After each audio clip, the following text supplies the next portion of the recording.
নমস্কার বন্ধুরা, আরেকটি রেসিপি নিয়ে চলে এলাম, শাহী পনির। একদম সহজ পদ্ধতিতে শাহী পনির।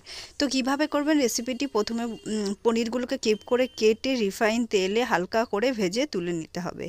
তারপর একটি বাটিতে গরম জল করে একটু নুন দিয়ে তার মধ্যে পনিরগুলোকে ভিজিয়ে দিলাম। এইবার এর মধ্যে একটি শুকনো লঙ্কা ছিঁড়ে দিয়ে দিলাম, আর একটু দারচিনি, এলাচ, লবঙ্গ ফোড়ন হিসাবে দিলাম। সুন্দর একটা গন্ধ বেরোতে আদা বাটা দিয়ে দিলাম। আদা বাটাটা একটু ভাজা ভাজা হতে এর মধ্যে কাজু, পোস্ত আর সাদা তিল পেস্ট করে দিয়ে দিলাম। এবার এটাকে ভালো করে কষিয়ে নিতে হবে। এর মধ্যে 1 চামচ লবণ অ্যাড করে দিলাম, দিয়ে ভালো করে কষিয়ে কাঁচা লঙ্কা বাটা দিয়ে দিলাম। কাঁচা লঙ্কা বাটা দিয়ে একটু নেড়ে চেড়ে নিয়ে, আর গ্যাসের ফ্লেমটা একদম কমিয়ে রাখতে হবে। জিরে গুঁড়ো 1 চামচ, লঙ্কা গুঁড়ো 1 চামচ দিয়ে একটু নেড়ে চেড়ে নিয়ে এর মধ্যে অ্যাড করে দিলাম 1 চামচ চিনি। একটু মিষ্টি মিষ্টি ভাব হলে নিরামিষ রান্না ভালো লাগে খেতে। এবার এর মধ্যে কিছুটা পরিমাণে দুধ আগে থেকে আমি ফুটিয়ে রেখেছিলাম, ওটা অ্যাড করে দিলাম। তারপর ভাজা